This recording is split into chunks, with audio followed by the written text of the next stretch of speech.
चौथा दरवाजा है ब्रह्म ज्ञान। चार दरवाजे ने मुक्ति दे।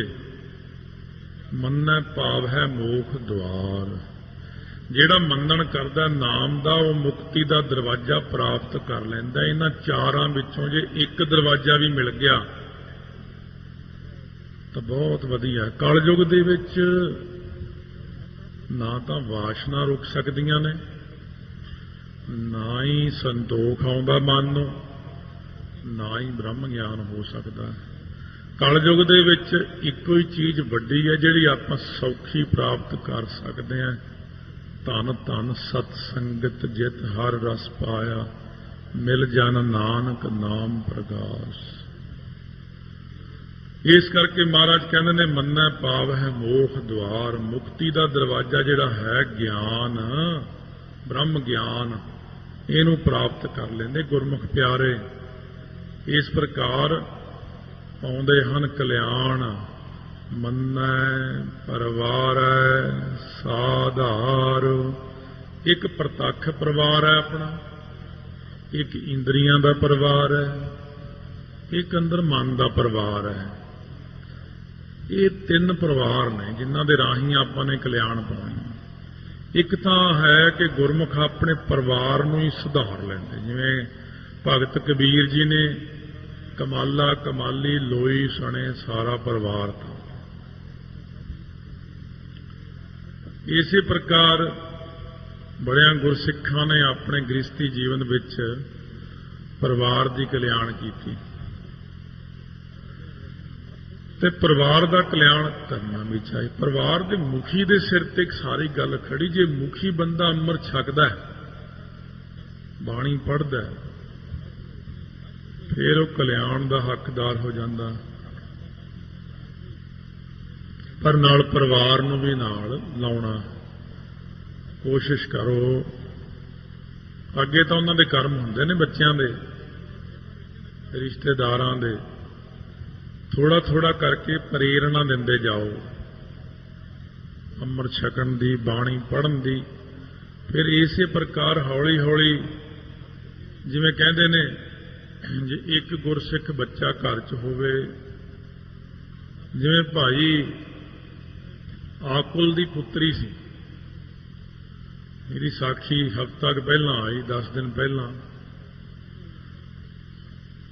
ਸੋ ਭਾਈ ਆਕੁਲ ਦੀ ਪੁੱਤਰੀ ਵਿਆਹਣ ਯੋਗ ਹੋ ਗਈ ਤਾਂ ਉਹਨੇ ਪੁਰੋਹਿਤ ਨੂੰ ਕਿਹਾ ਵੀ ਕੋਈ ਲੱਭ ਕੇ ਰਿਸ਼ਤਾ, ਬੱਚੀ ਦਾ ਰਿਸ਼ਤਾ ਕਰ ਦੇ। ਉਹ ਲੱਭਦਾ ਲਵਾਉਂਦਾ, ਕੋਈ ਮਿਸਤਰੀ ਸੀ ਇਹ ਤਰਖਾਣ, ਕੋਈ ਚੰਗਾ ਜਿਹਾ ਘਰ ਦੇਖਿਆ ਉਹਨੇ ਵੀ, ਘਰ ਵਧੀਆ ਤੇ ਰਿਸ਼ਤਾ ਕਰਿਆ ਆਂਦਾ। ਭਾਈ ਆਕੁਲ ਚੌਥੇ ਪਾਤਸ਼ਾਹ ਦਾ ਸਿੱਖ ਹੈ। ਸਾਰੀ ਜ਼ਿੰਦਗੀ ਚੌਥੇ ਪਾਤਸ਼ਾਹ ਦੀ ਸੇਵਾ ਕੀਤੀ, ਫਿਰ ਪੰਜਵਿਆਂ ਦੀ ਕੀਤੀ, ਫਿਰ ਛੇਵੇਂ ਪਾਤਸ਼ਾਹ ਵੇਲੇ ਤੱਕ ਰਿਹਾ।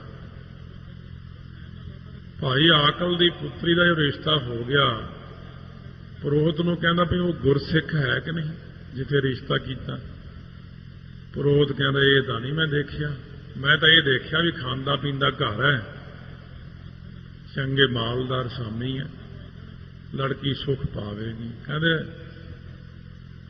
ਦੇਖਿਆ ਨਹੀਂ ਹੈ? ਕਹਿੰਦੇ ਨਾ। ਕਹਿੰਦੇ ਫਿਰ ਤਾਂ ਬੜੀ ਮਾੜੀ ਗੱਲ ਹੋਈ। ਫਿਰ ਤਾਂ ਮੇਰੀ ਲੜਕੀ ਸਾਰੀ ਜ਼ਿੰਦਗੀ ਬਾਣੀ ਪੜ੍ਹਦੀ ਰਹੀ, ਉੱਥੇ ਜਾ ਕੇ ਕੀ ਪਤਾ ਕਿਹੋ ਜਿਹਾ ਪਰਿਵਾਰ ਹੋਵੇ। ਜਦੋਂ ਵਿਆਹਣ ਵਾਸਤੇ ਆਏ, ਭਾਈ ਸਾਧੂ ਸੀ ਉਹਦਾ ਨਾਮ। ਸੋ ਇਸ ਪ੍ਰਕਾਰ ਜਿਹੜਾ ਲੜਕਾ ਸੀ ਉਹਦੇ ਪਿਤਾ ਦਾ ਨਾਮ ਸੀ ਭਾਈ ਸਾਦਾ।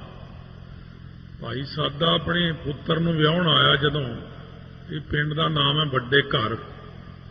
ਇਹ ਵੱਡੇ ਘਰ ਪਿੰਡ ਜਿਹੜਾ ਹੈ, ਉੱਥੇ ਜਦੋਂ ਵਿਆਹਣ ਵਾਸਤੇ ਆਇਆ, ਜਦੋਂ ਲੈਣ ਆਏ ਤਾਂ ਦੇਖਿਆ ਇਹ ਤੇ ਹੋਰ ਹੀ ਤਰ੍ਹਾਂ ਦੇ ਨੇ, ਜਿਵੇਂ ਕਹਿੰਦੇ ਹਮ ਘਰ ਭੂਤ ਨੇ ਆਏ। ਤੇ ਭੂਤ ਨੇ ਜੇ ਲੱਗਦੇ ਨਾ, ਕੋਈ ਵਾਹਿਗੁਰੂ ਵਾਹਿਗੁਰੂ ਤਾਂ ਕਰਦਾ ਨਜ਼ਰ ਨਹੀਂ ਆ ਰਿਹਾ, ਇਹ ਤਾਂ ਹੋਰ ਹੀ ਸ਼ਕਲਾਂ ਨੇ ਇਹਨਾਂ ਦੀਆਂ।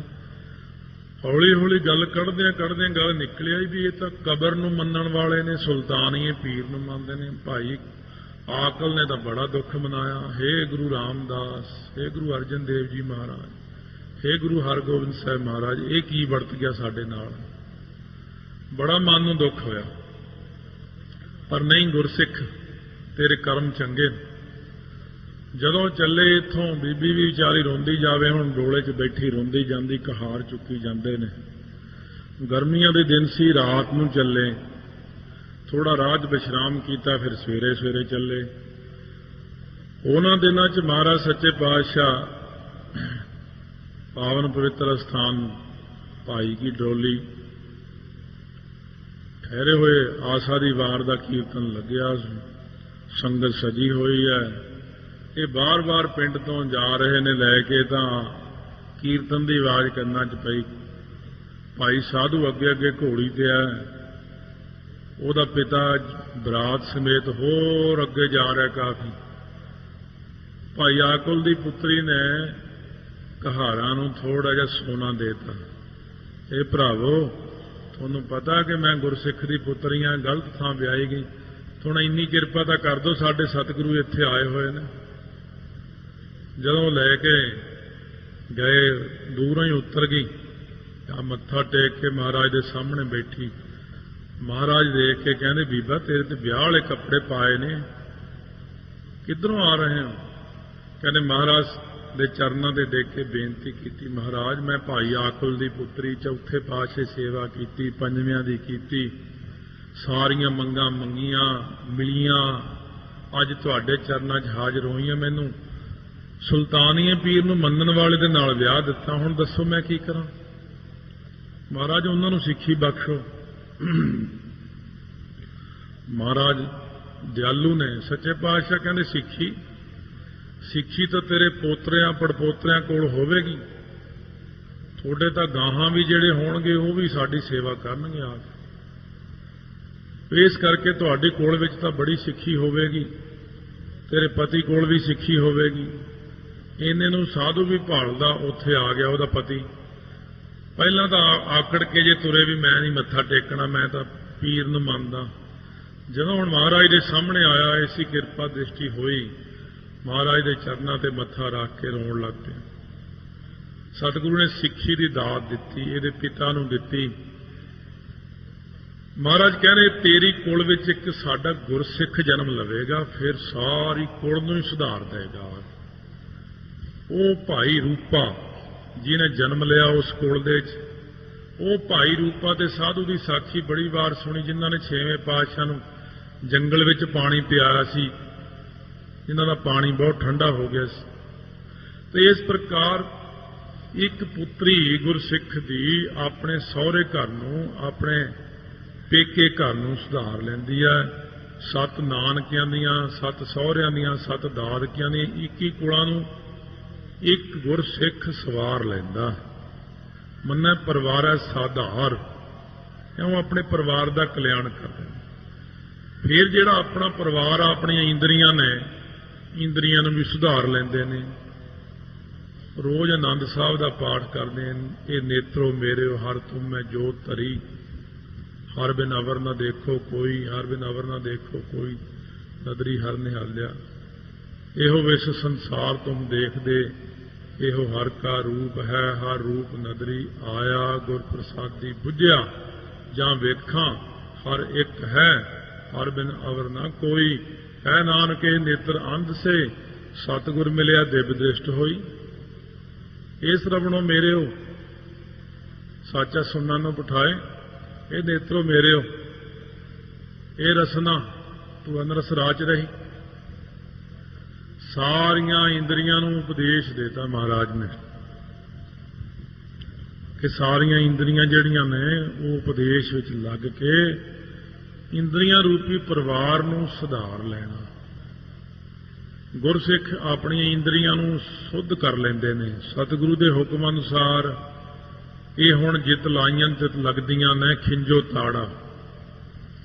ਖਿੰਜੋ ਤਾੜਾ ਨਹੀਂ ਹੁੰਦਾ, ਮਨ ਨੂੰ ਰੋਕ ਲੈਂਦੇ ਨੇ, ਅੱਖਾਂ ਨੂੰ ਚੰਗੇ ਪਾਸੇ ਲਾ ਲੈਂਦੇ ਨੇ, ਕੰਨਾਂ ਨੂੰ ਚੰਗੇ ਪਾਸੇ ਲਾ ਲੈਂਦੇ ਨੇ।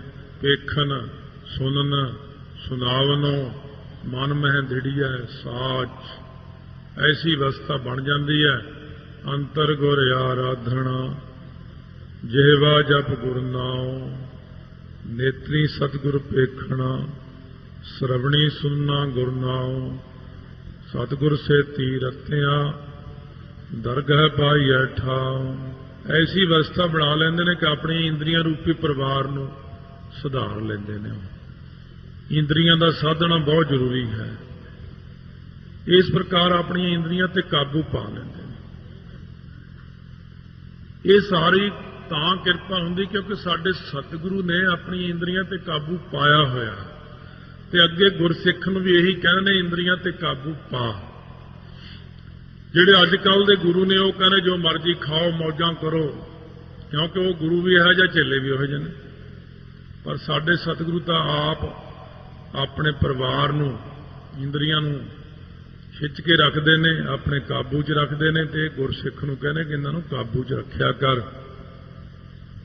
ਇਸ ਪ੍ਰਕਾਰ ਦੇ ਨਾਲ ਇਹ ਪਰਿਵਾਰ ਹੈ ਇੰਦਰੀਆਂ ਦਾ ਬਾਹਰਲਾ। ਹੁਣ ਆ ਜਾਓ ਬਿਲਕੁਲ ਅੰਦਰ, एक मन का परिवार है अंदर। इस परिवार नूं भी सुधारना है। जब तक तिन्ने परिवार नहीं सुधरते उदों तक भगती नहीं हुंदी। ये जिहड़ा मन का परिवार है ये मन दीयां 5 बिरतियां। जब तक ये 5 बिरतियां नहीं आप सुधारते, प्रमाण बिरती देखण वालियां चीज़ां 'च मन ने परचना, क्योंकि अखां जिहड़ियां ने खुलियां ने, ये ਜਿਹੜੀ भी चीज़ ਨੂੰ देख ਲੈਂਦੀਆਂ ਨੇ ਉਹ 'ਚ परच ਜਾਂਦੀਆਂ ਨੇ।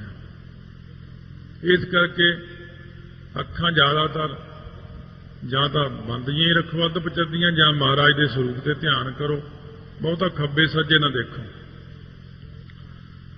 ਪ੍ਰਮਾਣ ਬਿਰਤੀ ਹੈ। ਪ੍ਰਮਾਣ ਦੀਆਂ 3 ਕਿਸਮਾਂ ਨੇ।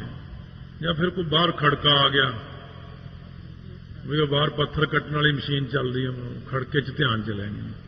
कोई हॉर्न बज गया उथे ध्यान च लै गया। कोई भी खड़का आ जाए, कोई खुशबू आ जाए अचानक, तां भी अपनी बिरती खिंड जाती। ये काहदी खुशबू है? किते तड़का लग रहा है, कड़ा प्रसाद बन रहा, फिर खिंड गया। इस तरह करने ना जां किते बैठे बैठे दूरों किते धुआं देख गया, एम प्रतीत हुंदा किते अग लग गई। क्यों? मन की परिवार की एक बिरती दी 3 किस्मां ने जिहड़ियां वक्खो वक्खरे ढंग नाल खिंड जांदियां ने। प्रमाण बिरती कहने ने। हुण प्रमाण बिरती जिहड़ी प्रमाण, फिर विपरजे। विपरजे बिरती मन की वो है जिहड़ी गुरु वेद शास्त्र की आग्या तो उल्ट चलना मन ने। जिवें अपना मन उल्ट चलदा, अमृत छक लै मैं नहीं छकना, बाणी पढ़ लै मैं नहीं पढ़नी, कोई काम कहो पुट्ठा ही चलता मन, पाठ नहीं करना, अच्छा चल टीवी देख ला, हाँ वो ला दो फटाफट करो, लंघ ना जाए किते। ये मन की बिरती है। चाह पीनी है, हाँ चाह क्यों नहीं, बर्फी भी नाल खा ला, उत्थे ही मन जाता। जे कहो अच्छा चाह पानी पी के फिर माला करी, कहना हुण तां नींद आ रही। ये विपरजे बिरती है, पुट्ठा ही चलना। गुरबाणी वल्लों गुरु वल्लों पुट्ठे पासे नूं ही तुरे जाना, विपरजे बिरती आ गई। ये परिवार के मैंबर ये नहीं ठीक हो रहे अपने। जब ये नहीं ठीक हुंदे तो इन्हां दे करके सारा कुछ ही अपना खराब हो रहा है। इस करके निंद्रा, तीजी बिरती नींद दा आउणा, तंद्रा नींद दा आउणा, प्रतख नींद दा आउणा, अविद्या रूपी नींद दा आउणा, ये 3 तरह दी नींदां तंग करदियां आपां नूं। फिर ये भी काम खराब है। महाराज कहने इनू भी देखो भाई, सुधारो अपने मन नूं। निंद्रा तो बाद फिर जिहड़ा आउंदा मन दे अंदर विकल्प। विकल्प इउं हुंदा भी हले एक सुखमनी साहिब दा पाठ पूरा नहीं होया ते मंगां 1000, आ भी मिल जे, वो भी मिल जे, वो भी मिल जे, वो भी मिल जे, लिस्टां बनाउंदा रहना, अंदर पाठ करदा रहना भी अज मैं इत्थे बह के 2 पाठ कीते आ, अज तो बस मेरे घर जांदियां सार माया दे ढेर लग जाने चाहिए। क्यों? मैं 2 पाठ कीते अज तो मेरा फलाना काम होना चाहिए, क्यों मैं 2 पाठ कीते। ये विकल्प है कि सेवा थोड़ी मंगन बहुता, मैल ना पावे कहे तो बहुता। ये विकल्प बिरती हो गई। हुण विकल्प अपने ठीक करो कि जथा लाभ तथा संतुष्ट विच ही ठीक है। जिन्ना तुसीं दिता बस महाराज सच्चे पातशाह सेवा कछू ना जानो नीच मूर्खारे असीं की जाणदे हां। 2 पाठ इत्थे तां इन्नी दुनिया करदे, इन्ने पाठ करदे, इउं अपने मन नूं होड़ना। एक हुंदी सिमरती, सिमरती ਉਹ ਹੁੰਦੀ वैसे चंगा भला टिकिया होया मन हुंदा अपना, जे किते पाठ करन लग जाओ फिर बीते हुए समय दीयां सारियां गल्लां याद आउण लग जांदियां ने। चंगा भला मन टिकिया होया बाणी पढ़न वेले इंनियां गल्लां याद आउंदियां ਜਿਹੜੀਆਂ ਆਪਾਂ ने कदे सोचियां भी नहीं ਹੁੰਦੀਆਂ। ਉਹਨੂੰ ਕਹਿੰਦੇ सिमरती, क्योंकि मन का टिकाव होना शुरू हुंदा। ज्यों ही मन की एकाग्रता हुंदी, एकाग्रता विचों बहुत कुछ निकलदा, ਉਹਦੇ करके ਆਪਾਂ परेशान हो जाते। महाराज कहने अपने मन के परिवार के 5 अंदर भी मैंबर ने, इन्हां दा भी ख्याल कर लो कि इन्हां नूं किवें सुधारना। सौखा तरीका तो उही है कि गावी है, सुनी है, मन रखी है, भाओ सब तो सौखा तरीका है।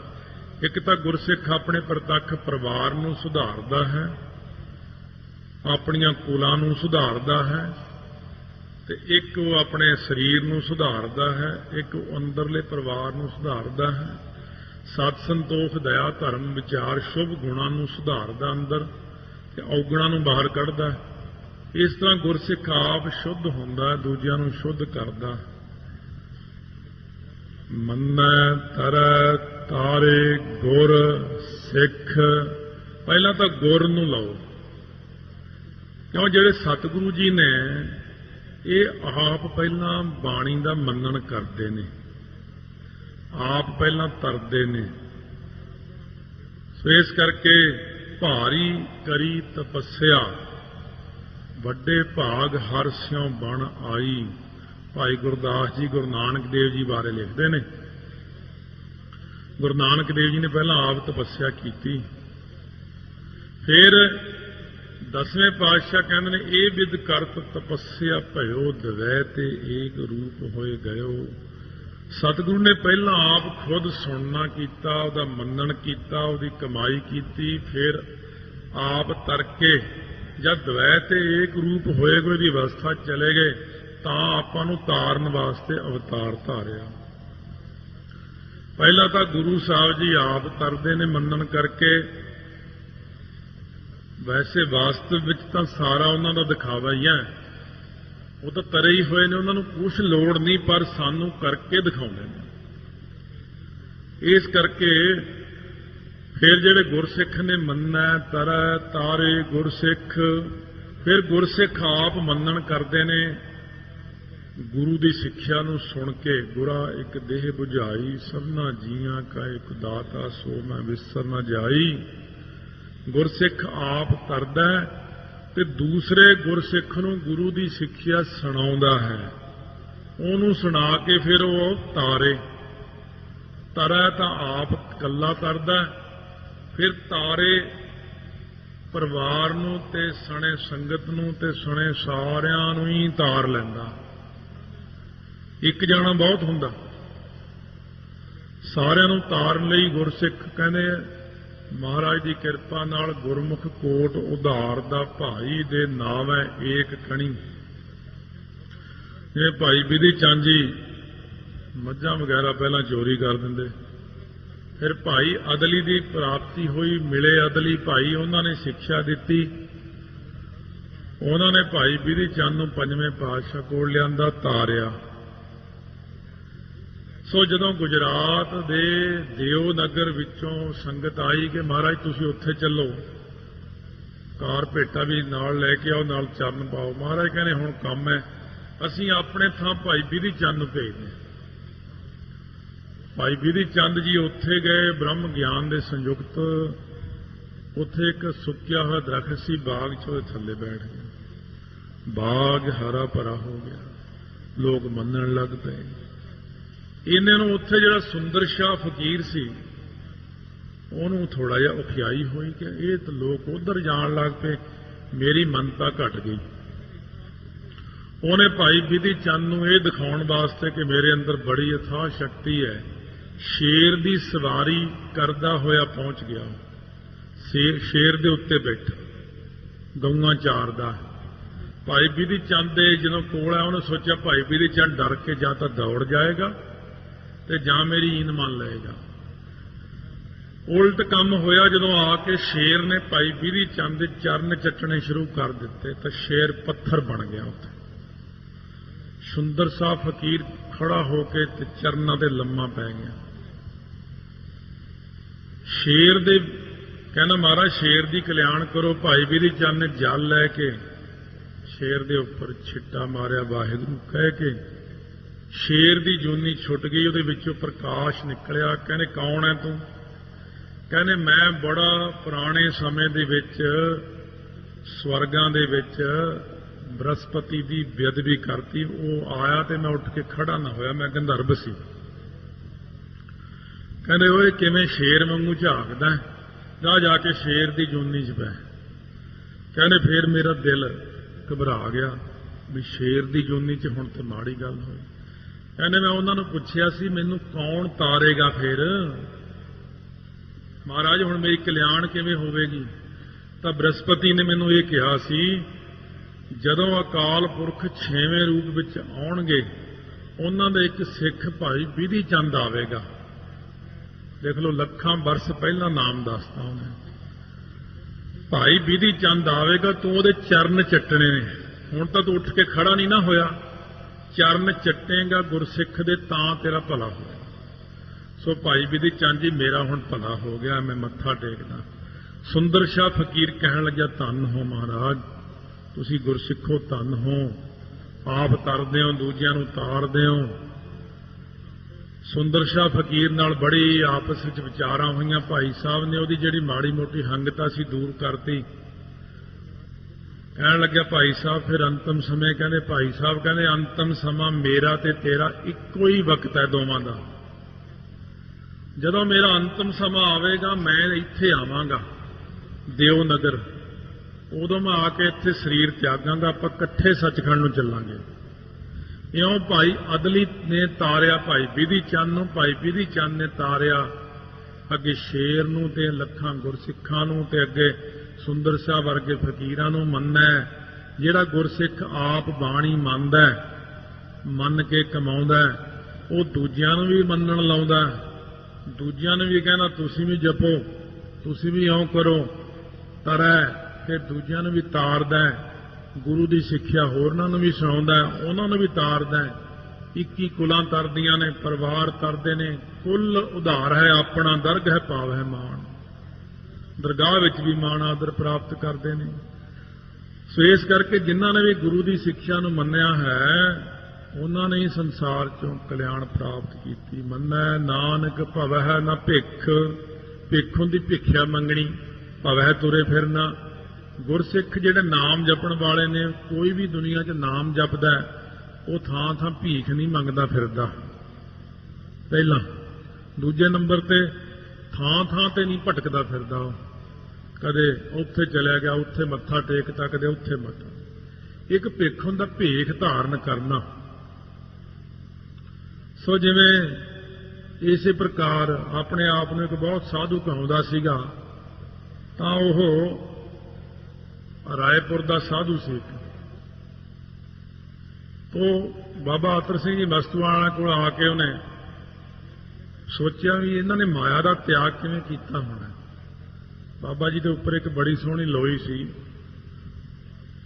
ਉਹ ਮਹਾਰਾਣੀ ਪਟਿਆਲਾ ਸੀ ਉਦੋਂ, ਉਹਨਾਂ ਨੇ ਜਾ ਕੇ ਭੇਟਾ ਕੀਤੀ, ਉਹ ਵੀ ਲਾਗੇ ਬੈਠੇ ਸੀ। ਸਾਧੂ ਦੇ ਮਨ 'ਚ ਸੰਕਲਪ ਆਇਆ ਵੀ ਨਾਮਦੇਵ ਕਰਕੇ ਸ਼ਾਇਦ ਉਹਦਾ ਨਾਮ ਸੀ। ਕਹਿੰਦਾ ਬਾਬਾ ਜੀ ਤੁਸੀਂ ਮਾਇਆ ਕਿਵੇਂ ਤਿਆਗ ਦਿੱਤੀ?